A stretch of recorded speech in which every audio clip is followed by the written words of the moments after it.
Tonight at 9 p.m. on the news today with me, Rajdeep Sardesai. The big story of the day, the Supreme Court has intervened and put the implementation of the contentious new farm laws on hold. The court has even appointed a committee of experts, which they hope will go through clause by clause provisions of the new laws. But will the farm leaders really bite the bait? And where does this leave the government stand on the farmer legislation? The big farm debate is going to be our big talking point on the news today. News without the noise. In association with Espresso, we care that you succeed.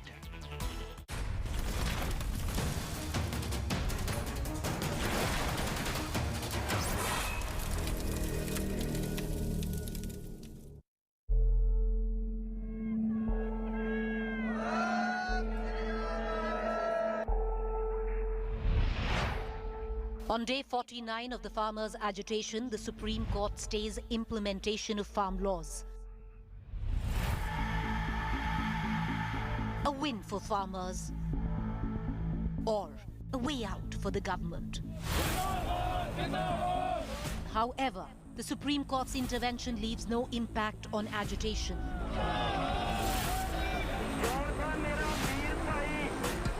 Farmers reject what they call a partisan, one-sided committee formed by the Supreme Court.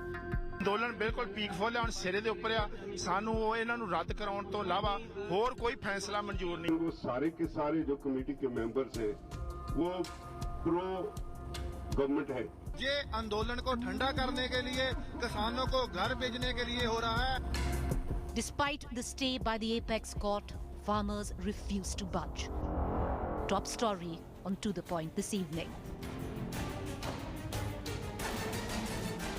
Good evening, viewers. You're watching To The Point. I'm Preeti Chaudhary. Earlier on, when the Supreme Court order came in staying the implementation of all the three laws, it was being read by many as a win for farmers. For the other, it was viewed as a way out for a government stuck in a 50-day impasse. The Supreme Court today did stay the implementation of these three farm laws. However, it did also form a 4-member committee that has since, like you just heard, has been rejected by the farmers because the farmers feel it's partisan. The farmers are also saying that they will not move till the time all laws are repealed, which means that they're not really listening to the apex body, the Supreme Court. However, what is the problem that they have with the committee? Because they have said that they're not going to engage with this committee. All 4 members have been open about their position on farm laws. What has been their position? Let's go one by one. Pramod Kumar Joshi is one of the committee members.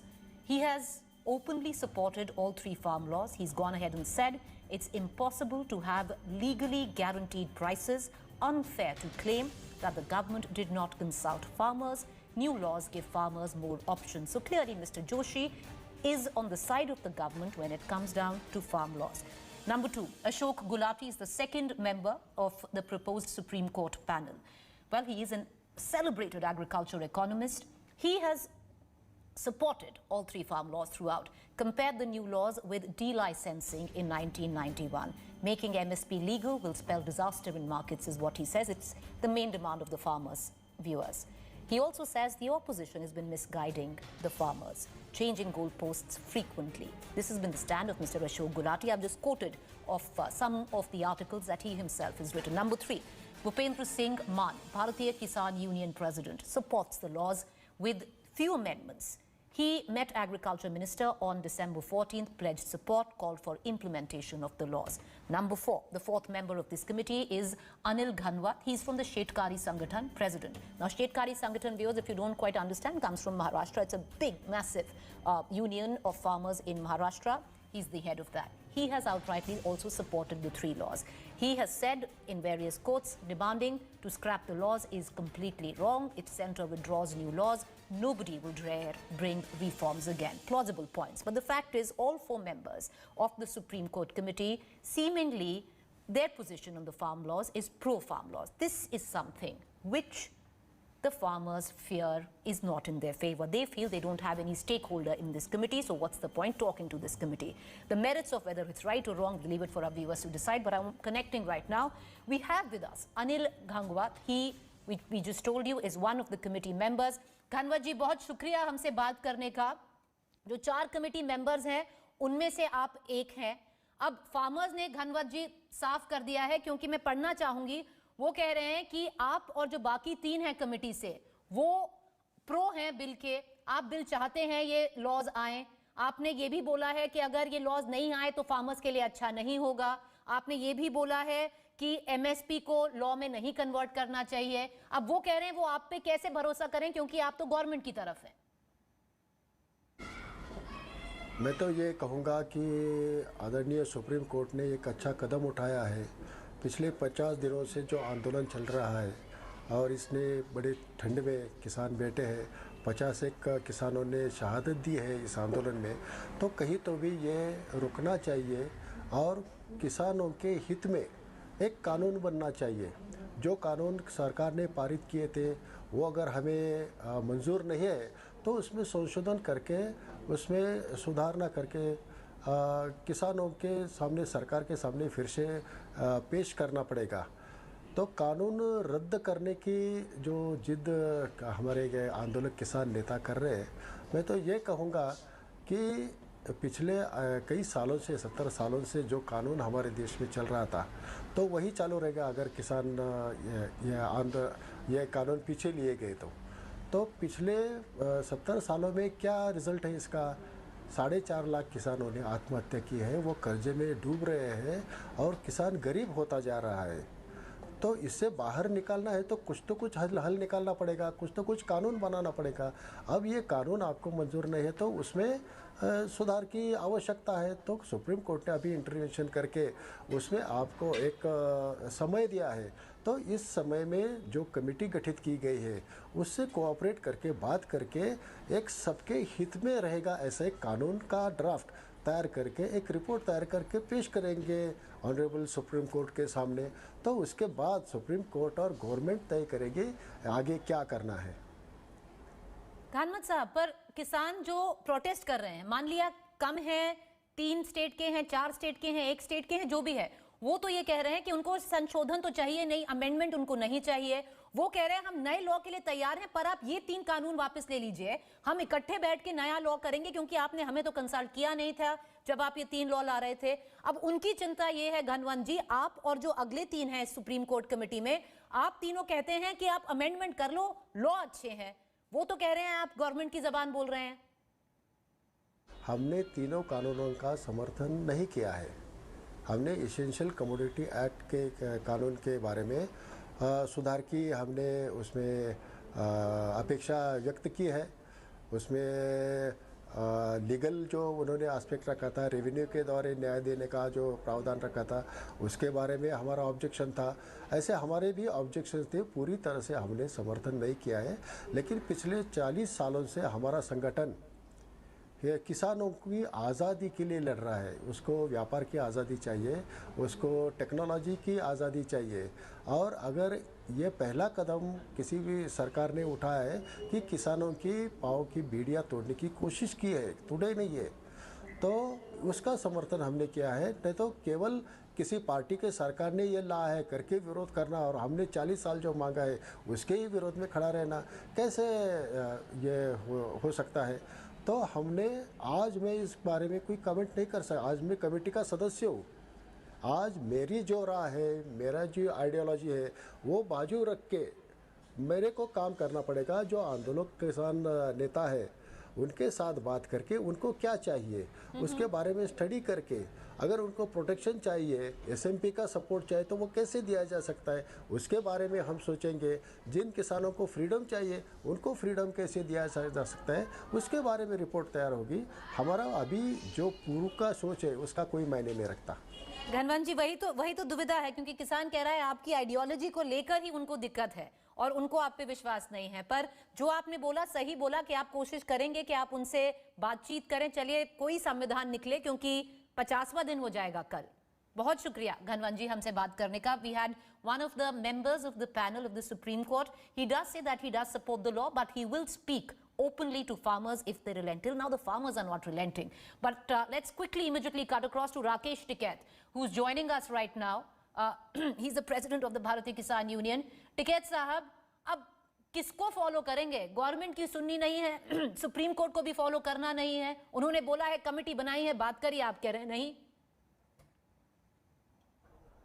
नहीं, हम तो सबको मानते हैं। किसने कहा कि हम नहीं मानते? हम तो सबको मान रहे हैं। हमने तो धन्यवाद करा है सर। क्यों नहीं मान रहे? हम तो सब, हाँ, स्वागत तो कर रहे हैं हम।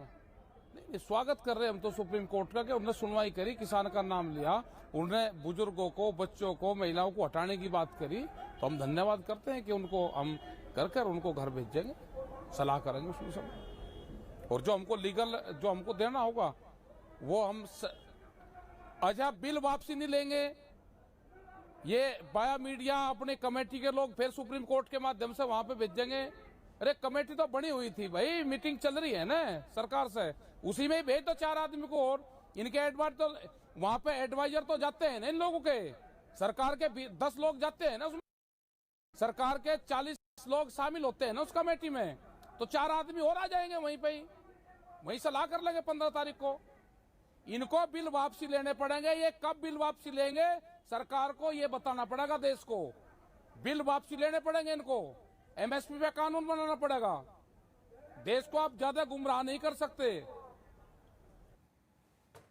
तो आपने अभी जो रिजेक्ट कर दिया है, आप तो कह रहे हैं कि बिल वापसी लेनी पड़ेगी, पैनल उधर ही आ जाए 15 जनवरी को जब बात है, तो वो तो आपने बोल दिया है। और आपने ये भी बोल दिया कि बिल वापस लेने पड़ेंगे, तो सुप्रीम कोर्ट की कहां सुन रहे हैं आप? पर आज ये भी बात हुई टिकैत साहब, जब सरकार ने, जो वहां के अटॉर्नी जनरल थे, उन्होंने सरकार को बताया जो आपका ये पूरा प्रदर्शन है इसमें खालिस्तानी एलिमेंट जुड़ रहे हैं, तो आपको लगता नहीं है कि कुछ ऐसा वैसा हो जाए? इससे बेहतर है कि अभी थम जाए ये प्रोटेस्ट, आप इसको कॉल ऑफ कर दीजिए, जब कुछ संविधान निकल जाएगा तो वापस बैठ जाइएगा, अगर वापस रीइंस्टेट हो गए लॉज।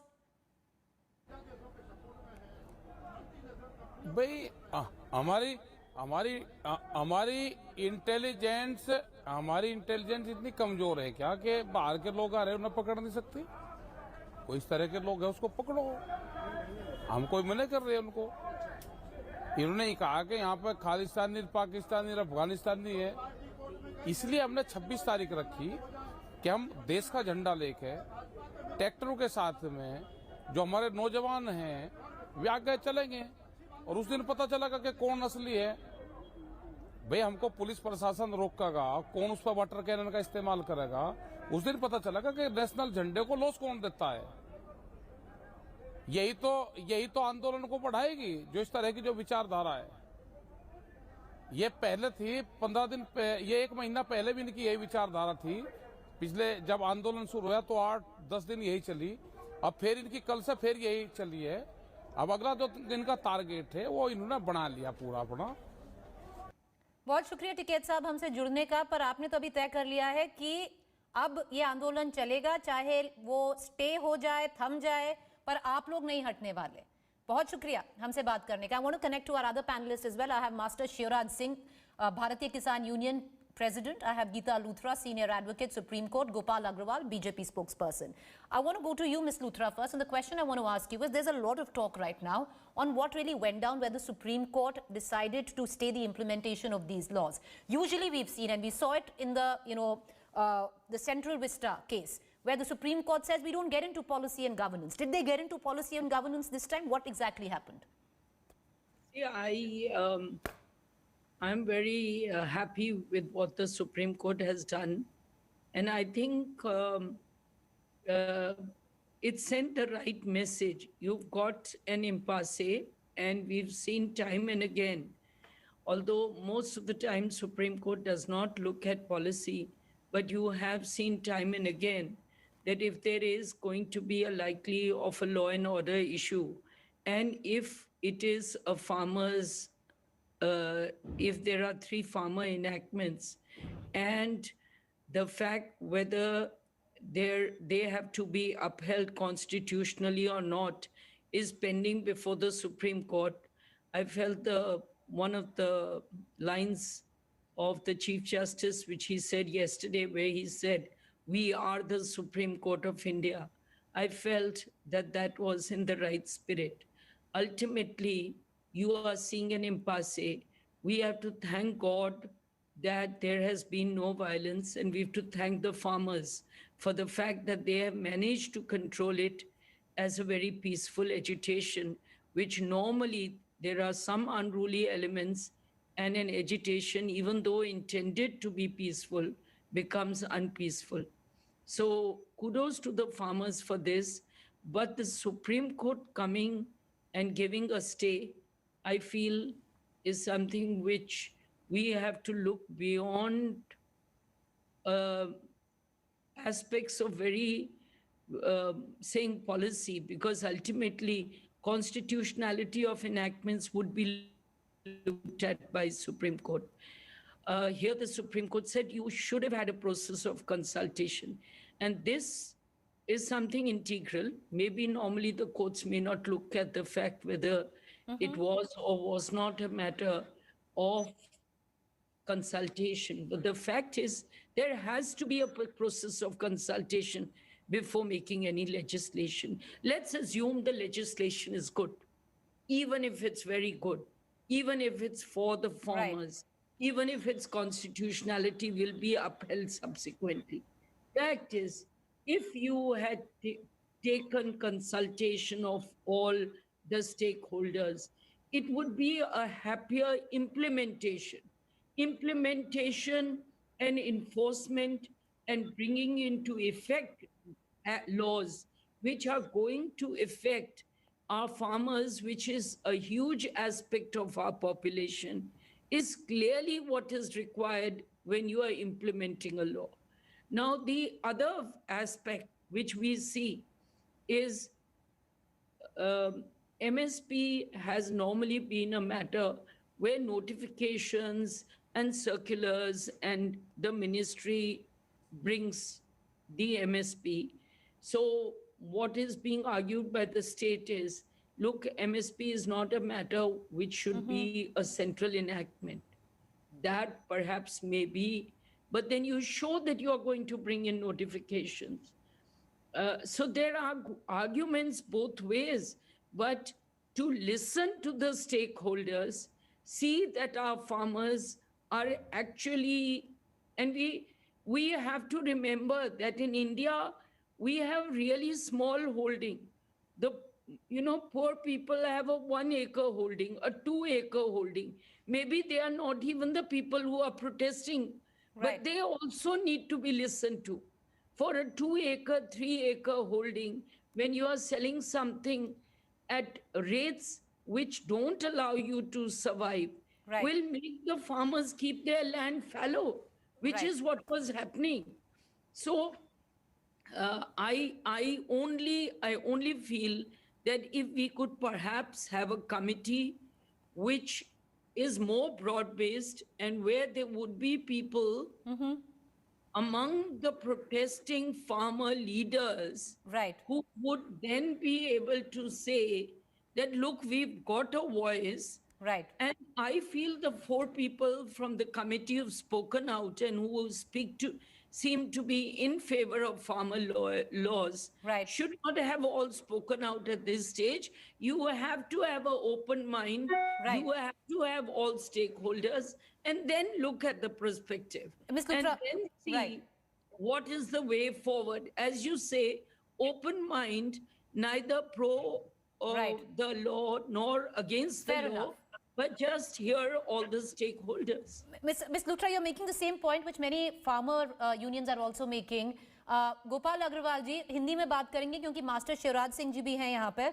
किसान आप पे क्यों विश्वास करेगा इस कमेटी पे, क्योंकि चारों के चारों जो इस कमेटी मेंबर हैं उन्होंने अपना जो उनका पक्ष है वो तो गवर्नमेंट का पक्ष है, उन्होंने काफी साफ कर दिया है, तो उन पे क्यों विश्वास किया जाए अभी? नहीं, देखिए, हमने किसानों को पहले भी कहा था शुरू में कि कमेटी बना देते हैं और उसमें किसान अपने रिप्रेजेंटेटिव दे दें और सरकार भी दे दे. किसानों ने उसको रिजेक्ट किया. तो यह बात तो किसानों को समझना चाहिए कि वह लोग खुद ही क्लियर नहीं है कि वो क्या चाहते हैं. आप कह रहे कमेटी में दोनों के लोगों ने, हमने तो शुरू में पहला ऑफर आप देखिए हमारे कृषि मंत्री जी ने और पीयूष जी ने क्या कहा था किसानों को कि कमेटी बना देते हैं एक्सपर्ट की, आपके भी रिप्रेजेंटेटिव रह जाएं, हमारे भी, वह उनके अंदर डिस्कस कर लेते हैं, जो इश्यूज होंगे उसके बाद उसके हिसाब से फैसला ले लेंगे। किसानों ने उसको रिजेक्ट कर दिया शुरू में, तो फिर उसके बाद सरकार ने तो उनकी बहुत सारी बातें मानी। देखिए, आज की डेट में हमें सच्चाई से मुंह नहीं मोड़ना चाहिए। सच्चाई ये है कि किसान अड़ रहे हैं बिना किसी बहुत मजबूत वजह के। एमएसपी की उनकी बात मान ली, पराली की उनकी बात मान ली, इलेक्ट्रिसिटी की उनकी बात मान ली, अमेंडमेंट 13 से ऊपर 20 अमेंडमेंट के बाद तो को पहले चारों कानूनों के अंदर अमेंडमेंट के उनके बहुत सारी समस्याओं को समझ के उसके लिए हमने लिखित में दे दिया। अब फिर उसके बाद जब वो नहीं माने, हमने बताया कि हम कानून को रिपील नहीं कर सकते। फिर सुप्रीम कोर्ट में गया केस, सरकार ने तो अपना पक्ष क्लियर कर दिया था। अब सुप्रीम कोर्ट और किसानों ने भी अपना पक्ष क्लियर कर दिया। जब दोनों की आपस में मुलाकात नहीं हो रही तो सुप्रीम कोर्ट के फैसले को, पर वो तो कह रहे हैं आपने एमएसपी की तो बात कभी नहीं मानी थी। मास्टर शिवराज सिंह जी, अब ये कैसे होगा? उन्होंने पहले बोला कि कमेटी आप अपने 2 भेज दीजिए कमेटी में, आपने बोला हम नहीं भेजेंगे। अब जब सुप्रीम कोर्ट ने कमेटी तय की, आप कह रहे हैं हम नहीं जाएंगे। नहीं, एक बात बताओ, आई एम प्रेसिडेंट बीके लोक शक्ति ऑल इंडिया। जी जी बोलिए। मास्टर सर कि जब कमेटी के लोग कमेटी में सुनवाई होने से पहले ही ये कह रहे हैं कि कानून भी वापस नहीं हो सकता, किसान आयोग का गठन भी नहीं हो सकता, एमएसपी गारंटी कानून भी नहीं बन सकता, तो सुप्रीम कोर्ट तय करेगा। कमेटी तो केवल एक-एक करके चलते हैं, एक-एक करके चलते हैं। जी बोलिए शिवराज जी, बोलिए। मैं ये कह रहा हूं कि देश में किसान आयोग का गठन भी नहीं हो सकता, एमएसपी गारंटी कानून भी नहीं बन सकता, ये कानून भी वापस नहीं हो सकता। तो बात कौन सी मानी जा रही है, मुझे ये समझ में नहीं आ रही। सबसे पहले माननीय सुप्रीम कोर्ट जी का हम बिल्कुल रेस्पेक्ट करते हैं, लेकिन उन्होंने जो 4 सदस्यीय कमेटी बनाई है उनमें से 2-3 सदस्य तो पहले ही सरकार की भाषा बोल रहे हैं। उन्होंने पहले ही इस बिल का समर्थन कर दिया था लेटर दे करके। मुझे समझ में नहीं आता, हालांकि चीफ जस्टिस और कोर्ट के आदेश पर हमें उंगली उठाने का कोई नहीं है, लेकिन उन्होंने क्यों इस प्रकार के आदमियों को कमेटी में रखा, ये आज देश के किसी किसान की समझ में नहीं आ रहा। पर शिवराज जी, सरकार कह रही थी, वो सरकार ने तो आपको ऑप्शन दिया था कि आप कमेटी बना लीजिए, आप अपने 2 भेज दीजिए। नहीं, कमेटी तो बना ले, लेकिन कमेटी क्या, कमेटी तो बनी हुई है। 40 सदस्य हमारे जा रहे हैं किसान मोर्चा के, और सरकार के भी आदमी बैठते हैं, वही कमेटी है। और इससे बड़ी कमेटी क्या होगी, इसमें कृषि मंत्री, रक्षा मंत्री, पीयूष गोयल जैसे मंत्री बैठते हैं, इससे बड़ी कमेटी और क्या होगी? सरकार क्यों नहीं? दूसरा, हमारे देश का दुर्भाग्य है कि जिस सरकार को हमने चुना, जिससे हम आंदोलन कर रहे हैं, वो हमारी बात सुन नहीं रही। बीच में माननीय सुप्रीम कोर्ट को आना पड़ गया। भाई, सुप्रीम कोर्ट की क्या आवश्यकता थी बीच में आने की? सरकार को हमारे, हमको क्या मांग रहे हैं सरकार से? चलिए गोपाल अग्रवाल जी को आंसर करने दीजिए। अग्रवाल जी बोलिए आप। और ये जो कृषि बिल है को वापस दोबारा बना देना। जी जी जी, गोपाल अग्रवाल जी बोलना चाह रहे हैं। अग्रवाल जी बोलिए। हाँ, ये नहीं हो सकता कि किसान लोग कहें। देखिए, किसान अकेले यही नहीं है, बहुत सारे किसान हैं, पूरे देश में किसान हैं। ठीक है, यहाँ पे कुछ हजार, 10,000, 20,000 जो भी बैठे हैं, 50,000 संख्या जो भी उनको मानी गया, ठीक है, मैं मान रहा हूँ। आप जितने संख्या आप बताइए, किसान तो हिंदुस्तान में कई करोड़ हैं, तो उन लोगों की भी तो बात चलेगी ना। शिवराज जी, मैंने आपके बीच में नहीं बोला, आप मुझे बोलने दीजिए। ओके, बोलिए अग्रवाल जी। पर ये आप इंसल्ट कर रहे हैं, अगर आप बोल रहे हैं सिर्फ 20,000 हैं, आपको भी पता है कितने हैं, कम मतलब हजारों में तो है नहीं, लाखों की बात हो रही है यहाँ पर। तो फिर तो बोलिए मत ना, जो इनको चुभ जाए। आप क्यों बोल रहे हैं वो बात? जी बोलिए। अच्छा, लाखों किसान है यहाँ पे, उसके अलावा भी तो जो एजिटेटेड है, उसके अलावा भी तो किसान है जो सरकार के पास इस कानून के समर्थन में रहे। तो हम तो सुप्रीम कोर्ट से ये पूछना चाहते हैं, सुप्रीम कोर्ट से हम भी सवाल करना चाहते हैं कि उन्होंने ये जो कल का ऑब्जर्वेशंस पे कई चीजों में हमें ऑब्जेक्शन है जी, फैसले का तो हम नहीं कहते, लेकिन ऑब्जर्वेशन पे कि उन्होंने कहा कि इसके समर्थन वालों ने PIL नहीं फाइल नहीं, उन्होंने आपको ये भी बोला प्रॉब्लम है कि सोल्यूशन है। पर चलिए, आपको भी ऑब्जेक्शन है जो सुप्रीम कोर्ट ने बोला। पर मास्टर शिवराज जी, आप मुझे बस एक चीज का जवाब दीजिए। अभी मेरी बात नहीं हुई ना पूरी, मेरी बात तो हुई नहीं पूरी। अग्रवाल जी, मुझे शो क्लोज करना है, मैं बस ये पूछना चाह रही हूँ शिवराज जी, क्या अब ये आंदोलन आपका जारी रहेगा? जैसे किसान बैठा है वैसा ही बैठा रहेगा? नहीं, आंदोलन जारी रहेगा, लेकिन मैं आंदोलन से अग्रवाल जी से एक बात कह रहा हूं, जो हमारे देश में अंग्रेजों से आंदोलन हुआ था, तो क्या देश का हर नागरिक लड़ा था? उसमें ऐसे जैसे नहीं थे जो अंग्रेजों का भी साथ दे रहे थे, और आदमी कभी नहीं लड़ा था उस आंदोलन में। चलिए, आंदोलनकारी होते हैं। शिवराज सिंह जी, आपने बता दिया है, बहुत शुक्रिया। I need to close this show. Thank you for joining me, Geeta Luthra as well. The farmers are adamant now. There's been an intervention by the Supreme Court, but it doesn't seem to make any impact on the agitation.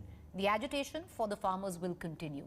They're even keeping up with the threat of 26 January, where they will come into the national capital. Till now, it stays. You heard Rakesh Tikait on this show. Thank you all for joining us. Up next is my colleague Rahul Kanda.